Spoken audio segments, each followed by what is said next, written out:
Welcome to Marketing Demystified, the podcast that connects the dots for business leaders to drive revenue through effective marketing strategy.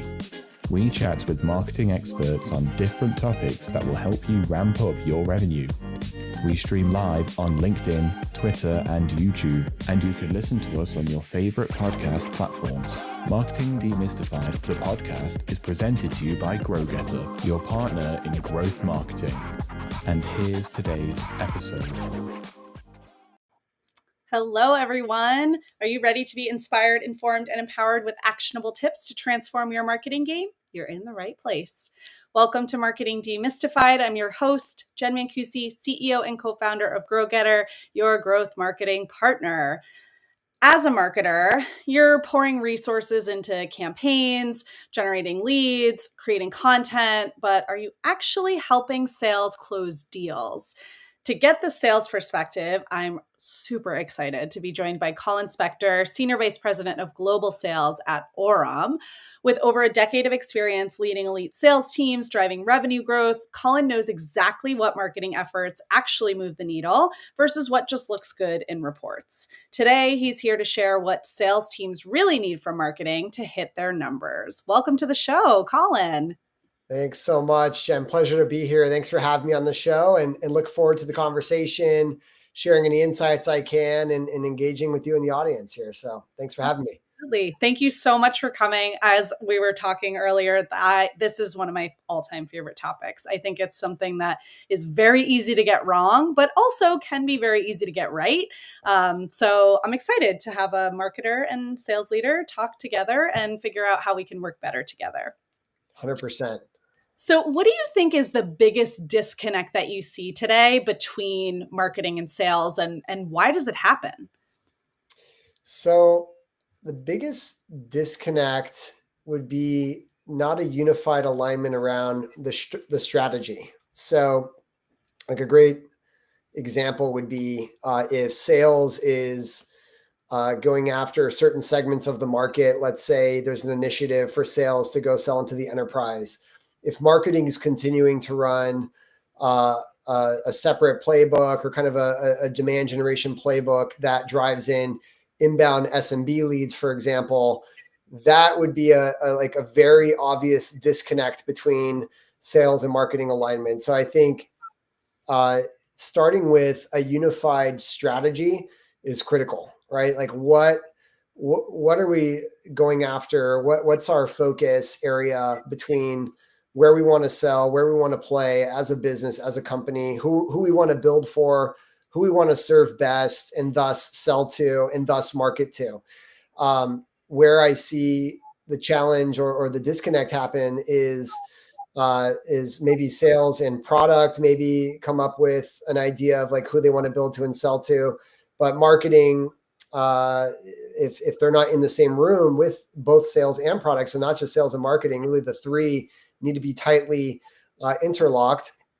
Marketing might be continuing to run a playbook that's focusing on like maybe just kind of general demand gen and hitting their kind of pipeline goals. And so it needs to be a unified pipeline goal. It needs to be a unified strategy. It needs to be unified overarching objective that everyone agrees this is what we are going to march towards. And then we create our sub goals and sub objectives that align to that larger objective or strategy. So happy to get a little more tactical there, but I think like it alignment is everything. Like when you get in sync, when you get in alignment, it makes it a lot easier for you to flow with your creative energy between sales and marketing, and you're running plays together and you get your target account list. Let's say it's an enterprise target account list.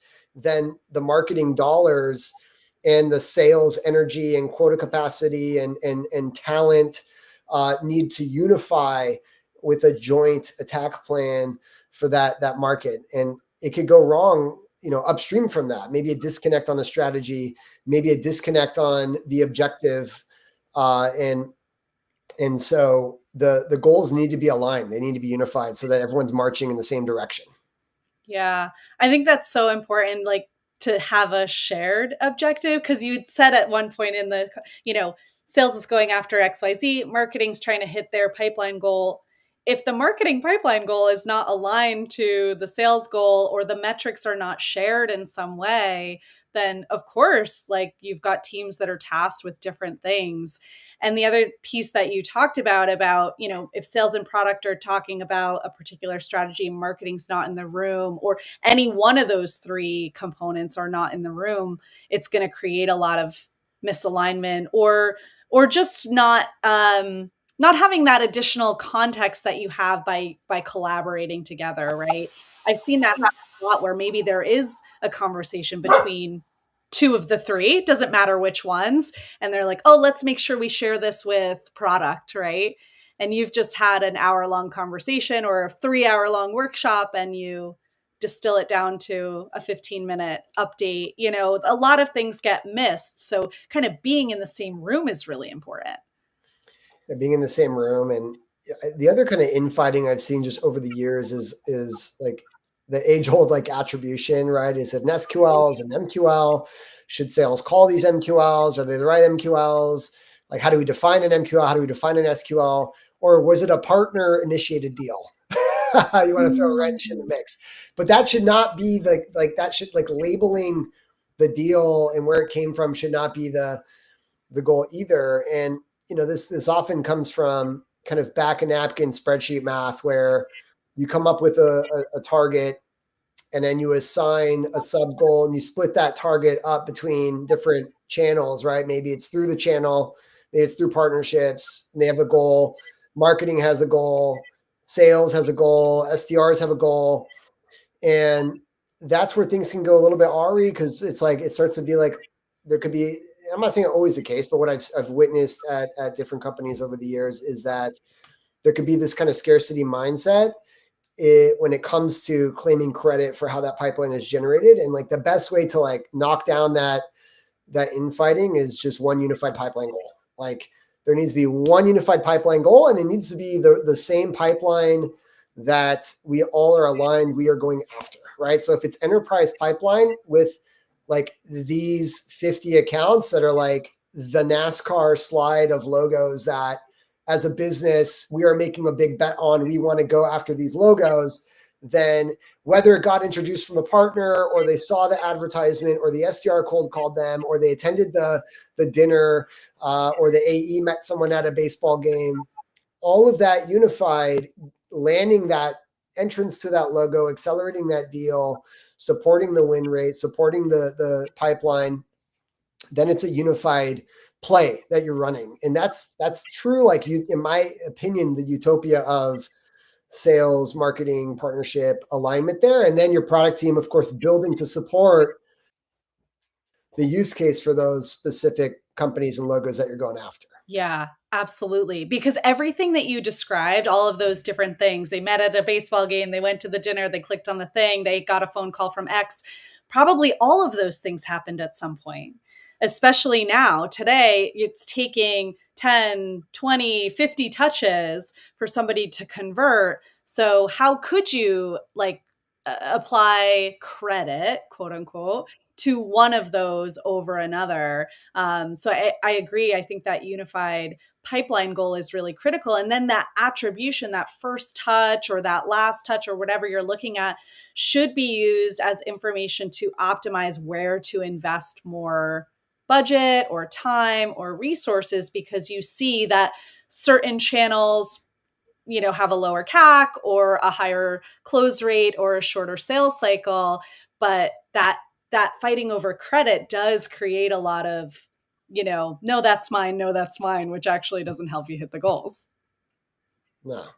So yeah, you want to have a joint pipeline goal, and we're all tied to it. And that's how we've solved that over the years, is we have a unified pipeline goal. And it doesn't matter if my head of partnerships, it all matters. It all matters. We're all contributing. It's like having a team project, right? And everyone needs to deliver on the team project and do their part. And you don't want to be the one person not doing your part, and everybody notices if you don't do your part. So we're all working together, and you need to have a tight rhythm with, we call it a sales and marketing interlock meeting. It's a weekly meeting. We're all sharing our inputs toward the goal. So from a meeting perspective, you need to have a regular rhythm with which you meet together And that does include our partner team, our SDR leader, our demand generation leader, our account executive leader. And because we're all responsible for pipeline. Pipeline is a team sport. And so it all unifies. And like when you actually look at an enterprise deal, like these days you have all these great tracking tools, like there's, Dream Data and Hockey Stack, and there are a long tail of others where you can look at all the different touches throughout the journey, right? So like in the past, we only had first touch attribution or last touch. And now it's like, okay, like what happened in between all that? Well, they attended the dinner, they went to the game, they were at a round table, they were at a podcast like this one, a webinar. And so which was it that really tipped the scale in our favor and earned the trust? And so it's always all of it. It's always a combination. Yeah. Now, another thing you touched on, and I want to ask very specifically about the definition of MQL and SQL. How do you guys think about that? I have very, very strong opinions about this, as my audience knows. So I'm curious to hear, like, how do you guys define MQL, SQL, and how do you use it, if at all, in your business?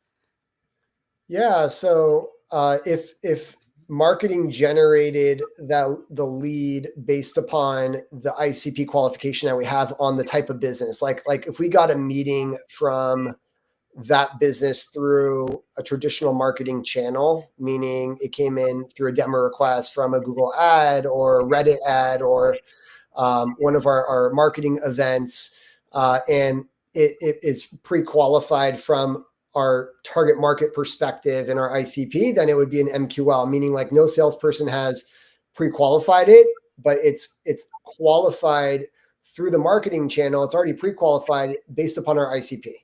Mm-hmm. It becomes an SQL once a salesperson has gone in and validated our presumption about it being a qualified lead in the first place. So we'll take them through, from a sales perspective, if they're coming inbound, more of a BANT type of qualification process. So are we speaking to the right authority in the business? Is there a need? Is there an urgent timeline to solve this big business problem? And is there wallet share that is up for consideration to solving this problem? And so that's where sales will qualify to bring this into stage 2, right? So if you think about it, stage 1s tend to be more MQLs and initial kind of SDR generated meetings. And then our stage 2s are where the account executive has really qualified it, that they have the authority, they've got the urgent need, and there's wallet share that is being supported. There's investment that's being supported for this initiative, and they're looking to solve something like within the next 6 months, if it's mid-market, within the next 12 months, if it's an enterprise deal.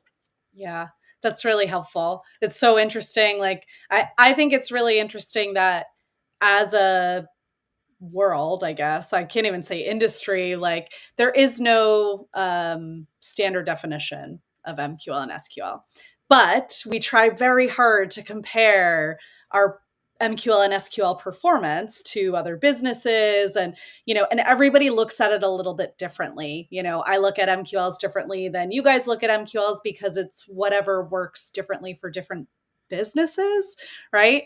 But I find it really interesting, just to hear how different companies are thinking about it and using it as a way to work more closely together, as opposed to further separate those two kind of functions within the business. I always say if marketing and sales have different definitions of what a qualified lead is, then we've got problems. Yes. I don't like the concept of an MQL and SQL being different. But what you're describing is like, hey, it's pre-qualified. We're validating that, it's sort of sales accepting that handoff and saying, right, yeah, okay, we got it from here. We're going to take it through now a further discovery process. Like that makes a lot of sense. So look, like that's actually that's the way we think about it. Stage 1 versus stage 2. Stage 1, we actually bucket product qualified lead if they went through like our own product self-serve journey, or MQL or SQL outbound. And then it becomes stage 2, which is a sales accepted opportunity, meaning they've gone through qualification and they have a need within the timeline that for us, and you also hit on this, right? It's like, it's about having a shared language. It doesn't matter, like how you define SQL and I define SQL only matters that we're aligned when we work together and that we're speaking the same language. It's the same with a forecasting methodology, which our forecasting methodology is derived from the MEDIC framework. We have our own version of it where you might use MEDIC at your own company, but I use what we call MEDFIC, a different version of MEDIC at my company. But what matters is that I speak the same language with my marketing leaders, my product leaders, my field people, right? Like internally, the shared language is what's most important, like as you said. Absolutely. Yeah. Yeah. And I do like that reframing. I hear that a lot, and we do it. And like, I've done that in past companies I've worked with, and in a lot of our clients, is like reframing it to sales accepted as opposed to sales qualified. And, it feels a little bit more like a handoff and like a handshake, almost like we've got something for you and you're saying I've got it.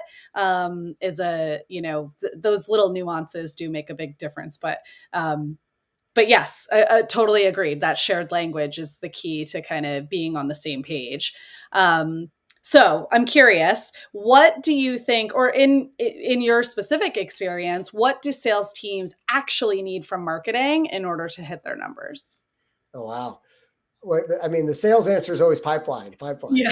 qualified pipeline, and an incredible brand, and incredible marketing assets, and incredible events that exemplify the experience and the brand, and just complement everything that the sales team is communicating live in live conversations, right? So the more that the marketing team can provide the air cover, right? The advertising, the events, the brand experience, the engagements, the touch points that are outside of like the direct one-to-one communication, which salespeople are focused on. We're so focused on the direct one-to-one, and marketing is that one-to-many.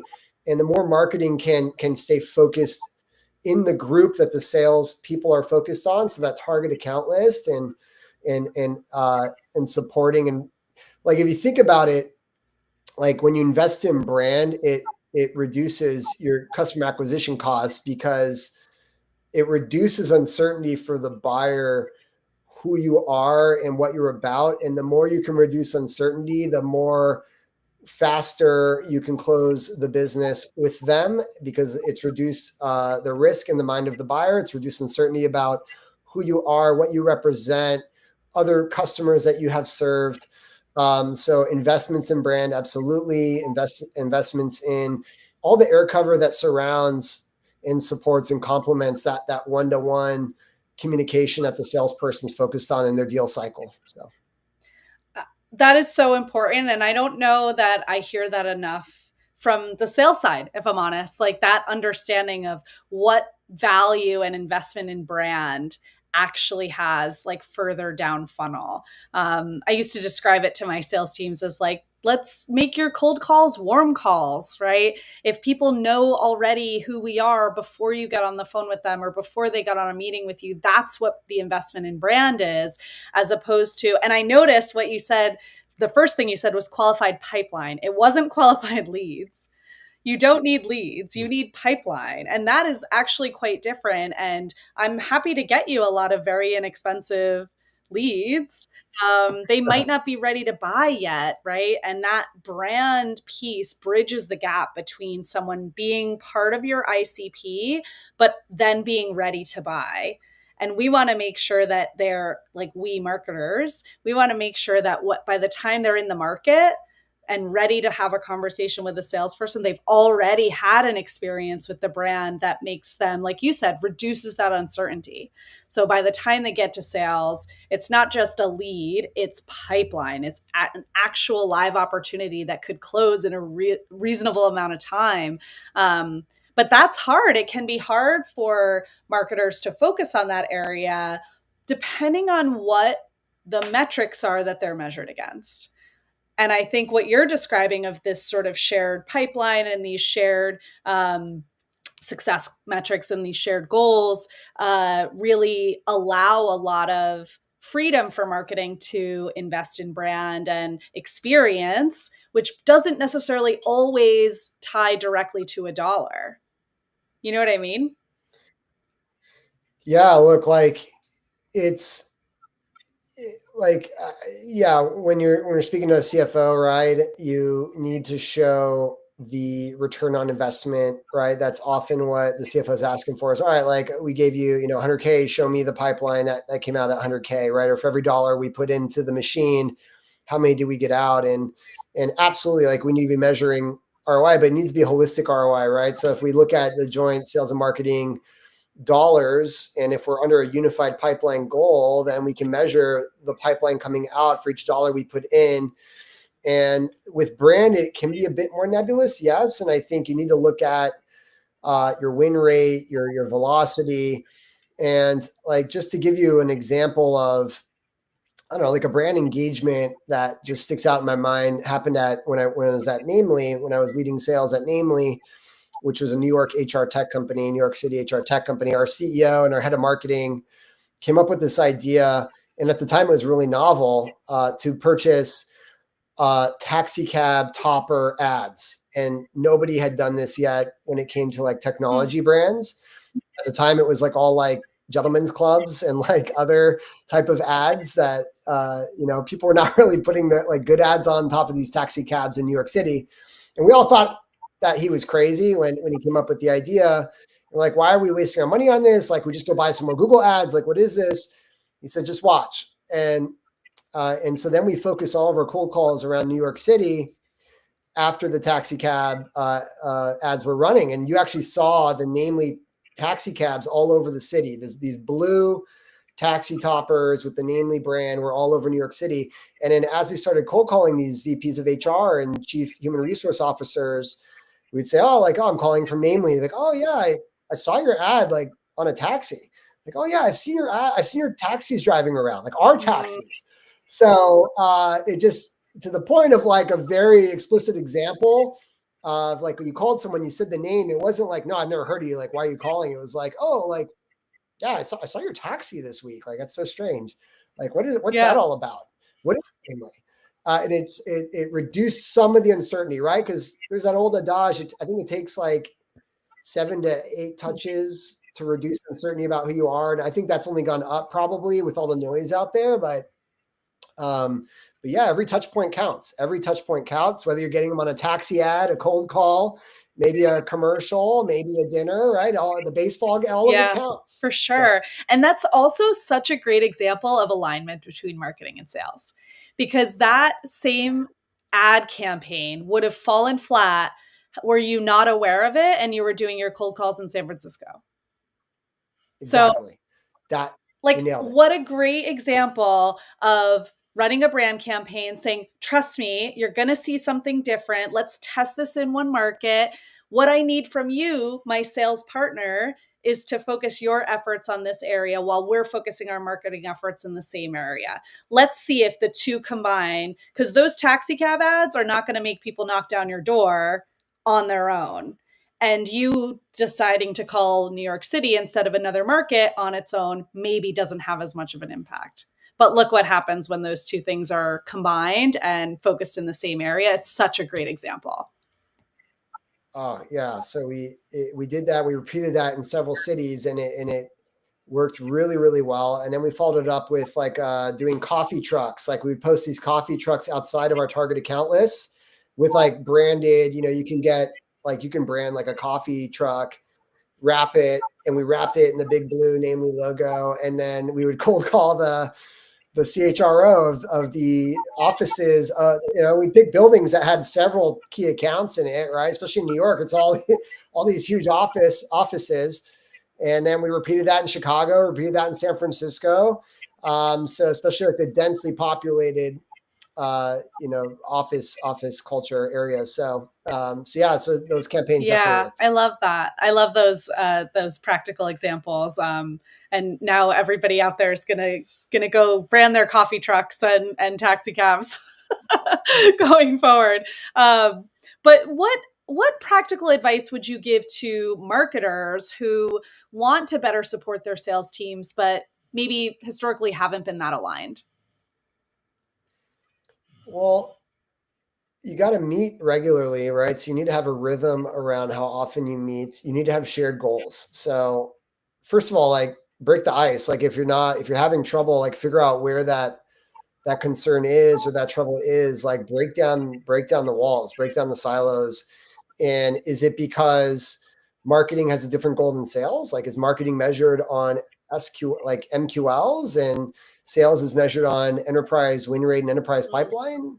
Like, figure out where the dissonance and disconnect is. And it takes really thoughtful communication and partnership between the CRO and the CMO, or the VP of sales and the VP of marketing. And if you have an operations officer, whether you call them a RevOps officer or a RevOps person or marketing ops person, you need to have someone that's the crossbeam. If you don't have someone that's the crossbeam, that's keeping you guys aligned as pillars, then you need to create your own crossbeam through these interlock meetings. And you need to create aligned goals, like ensure that you're marching to the same end result and leading indicator results as well. The leading indicators would be qualified pipeline, the end results would be revenue, right? But not all revenue is equal. So if your marketing engine is generating a bunch of SMB deals, yes, it may be creating revenue, but your sales plan is based upon closing these enterprise logos, and you haven't changed the marketing goal to align there, then there's going to be some friction probably. And so someone needs to like call that out. You need to have a conversation. You need to meet in person, ideally over coffee, and whiteboard it out, talk through the type of changes. And if you are being asked to make a strategic change, like, you need to look at the competency of the team and the people. Like, if the marketing team is focusing on enterprise, and not just to say it's only sales, let's say the marketing team is focusing on enterprise. Say if sales is used to being an inbound SMB organization and now they're being asked to go outbound, then the sales leader also needs to look at their team and look and see, like, do we have the right people with the right competencies to now be an outbound account planning partner with a field marketing budget to go run enterprise deals and do these golf events and do these like Yankee box suite games? And like, do I even know how to do that? Right. And so it might be a skill gap. It might be a competency gap, because it's also what I've seen in just talking with other leaders. And even over time through the startups and businesses I've worked with, it's like, if all of a sudden you make a strategy that's like, hey, we're going to move up market. Well, if one's ready to go and no one isn't, like, you're not ready. Like, you need to be totally ready, and you need to be honest with yourself. Are you ready? And also, let's not forget product. Is the product ready to go there? Is the product ready to go there? So if the board and the CEO are saying we need to go there, but the product's not there, maybe you have some salespeople that have been there and they could do it. And maybe you have a marketing leader that maybe did it in her last company or his last company, and they could probably do it. But you need to be really honest and take inventory of like where you're at, what are the gaps, and then maybe go bring in a consultant to help you, or someone to do a workshop facilitation. If you feel you can't break down the barrier on your own, you need to figure out a path to do it. Be solution oriented. Recognize like you're here to win together. Like, if you're focused on winning, then you're going to put your ego aside and you're going to do what it takes to win. You're going to knock down the wall. You're going to ask for help and focus the team on a strategy that you all agree with. So all easier said than done, by the way, all easier said than done, but I have faith in you. I think that's all really great advice. And I think that communication piece is so critical. I've seen a lot of sales and marketing relationships fall apart because they couldn't communicate with each other. And I've also seen the exact opposite. I've worked directly with sales leaders in my career where they would come to me and go, the team is saying the leads are shit. Should we take a look at them together? Right? As opposed to saying that to someone else and just complaining and not looking for a solution. Right. And that conversation of like, hey, this is what I'm hearing from my team. Let's take a look at this together and figure out how to improve the quality of the leads. Or is it really, like, let's figure it out is the message. And that communication is so important. But I love the advice of like, hey, if you can't, you're doing your best. Maybe you need to bring in outside help or a consultant, and just that like focus of, how do we solve this challenge, as opposed to, well, I guess we're never going to agree. Like, then you're not going to win, right? You're going to be misaligned and everybody's going to fail. Yeah. And it's not just about pipeline either, right? A lot of it with marketing and sales and especially like product marketing would be like messaging and narrative control and the marketing deck and the sales deck, and you want to have continuity throughout. And I've seen where product marketing will have kind of a spec sheet on a new feature, a new product launch, and certain talk tracks that product marketing wants to see implemented. And if there's not tight alignment or a really strong feedback loop, like there could also be some friction created there. And so you need to have alignment, not just on the pipeline front, but on the product marketing front as well, right? If you think about the umbrella marketing with demand gen, brand, and product marketing and content, everything there needs to be really, really strong continuity and alignment from the earlier topic we were saying around reducing uncertainty on your brand and who you are, and reducing buyer friction. The easier you make it for your buyers to understand like your story and what you're about,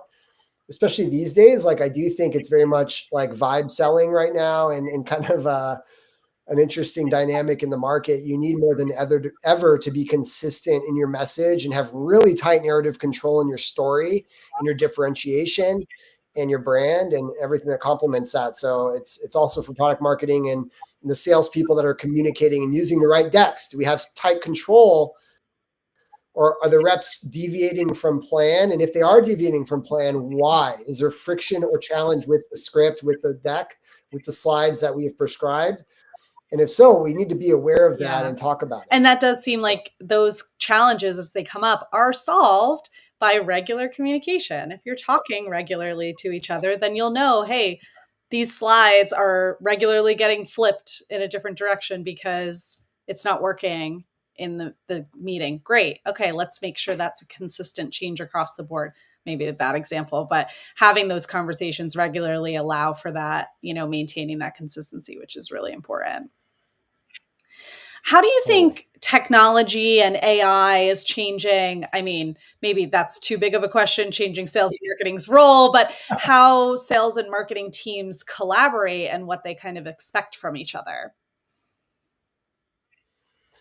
Yeah, it's a great question. AI is incredible. We're in a whole new transformational time with technology supporting us. And I'd say like where AI is the biggest superpower for both sales and marketing is data and insights, because you've never had access to so much data and so many insights. And I think it's offering an opportunity to distill for marketing and sales organizations and salespeople and leaders, like what exactly is working and what isn't working. And you can look at, for example, the conversation data that's happening over the phone, that's happening over your kind of screen share meetings like this one. And you can take all of that transcript data, and as well, you can look at things like sentiment and emotion and tone and responses from buyers. And because so many people have gotten comfortable with even recording conversations and calls in certain regions of the world, you have such a rich data asset now to where AI can comb through it and serve up insights for both sales leaders and marketing leaders around your messaging, what's resonating, what's not, what talk tracks are leading to higher win rates, differentiators that are resonating, what competitive intel is coming up now, right, based upon questions buyers are asking. So you can get more like real-time battlefield kind of insight and intel than in the past, right? I think in the past you kind of had to wait for the QBR, and your RevOps analyst had to go look through all the data, and now it could just be served up to you in a really clean, digestible way with the type of tooling we have today. And so that's more on like the conversational and intelligence side, and then you could bring in signaling from just the market in general of trends. And the other paradigm shift is like how people are finding you. Like what was it, Monday.com posted they had, I thought it was like a 20% drop in their stock price because of the Google algorithm. So because of the AI changes, right, the LLM searches that are happening and taken away from the kind of steady she goes like website traffic that a lot of demand gen leaders have been used to. And so you need to rethink your game when it comes to AI search and how the LLMs and the different search engines like Perplexity and ChatGPT and Gemini are indexing and surfacing up your company, your brand, your solutions. And it's not the age old kind of Google ad SEO. Yes, some of that's important, but we're seeing a shift now to where, and this also could change, by the way, the algorithm right now, it seems, is around answer websites, like community formulated answers like Reddit and Quora and Wikipedia. And so that changes your strategy a bit, right? You might need to get more guerrilla tactic around, being the one that shows up the most. So it's not so much about the Google, it's more about how is Perplexity indexing, how's ChatGPT indexing and searching. And now there are new analytic platforms that help you keep a pulse on your brand and how you're showing up in these LLM searches. So you can't only depend on your kind of ABM platforms of before. Yes, you still need them, and you need analytics and data and insights on how you're showing up with all these new AI searches as well. So just some of the many ways our paradigm has shifted and is continuing to evolve and shift. For sure. I mean, the AI search is a huge one. I'm just seeing it start to pop up in some of the SEO tools like SEMrush and Uber Suggests. Like they all now have AI search visibility areas within their platforms. They're very new and beta or waitlisted or whatever. So be interested to see how those evolve. But definitely a huge, huge shift that's like actively happening right now. But I think the conversational intelligence stuff is really, really interesting and such a great way to collaborate between sales and marketing. I remember, I mean, and this is prior to kind of the current state of generative AI, but when we first signed on with Gong years ago, and me as a marketer was like, this is gold, like being able to hear the salespeople's conversations and the competitive intelligence and and how the messages are resonating. But I was having to listen to the calls. I was going on dog walks and listening to them on 2x speed. And now that's evolved so much more to what you're describing of like, I can go in and ask a question. How are people responding to this product? Or talk to me about when XYZ competitor comes up in a conversation, and you're just able to see a summary of that information and don't necessarily have to spend all the time you used to hear all that. So, I mean, a game changer. And I think a lot of these tools they're sort of promoted and marketed to sales teams, and these are training tools, and that's all great. But if you are a marketer and your sales team has tools like that, or even, I mean, now everybody's just using note takers, AI note takers, if they're not necessarily using a sales sort of recording tool like a Gong. Like get into those sales calls, get into those customer success calls with current customers, listen to the calls with the happiest customers. Those are the ones you want to clone a million times, and understand why they love your tool or your service or whatever it is you're marketing. It's such valuable information. And it's one thing to have conversations with sales about, hey, what's working? What are people resonating with? But really getting in there yourself is so valuable. Yeah, it's the best way to see like where should you plan your next product as well, right? Like what trends are surfacing up. So like if you think about if I'm a product marketer and I'm sitting on this rich data asset, I'm gonna partner with my product leader as a product marketer, and now like a lot of these conversational intelligence solutions offer out of the box, like you didn't have to ask the question yourself. Some of them surface up the insight and intel of like, hey, these are like the big themes that your customers are talking about, and you can start to come up with hypotheses around new products to develop based upon where the puck is going, right? So even without them telling you what solution they want you to build, just on the challenges that they're experiencing, if you're hearing this enough time, and you can't be everywhere at all times, like you were walking your dog listening to a call, but how would you even know what call to even pick out in the first place? You have a huge data asset of conversational data. Like, where do you even know where to start? And that's where the AI can listen and transcribe all the calls and then surface up on a platter.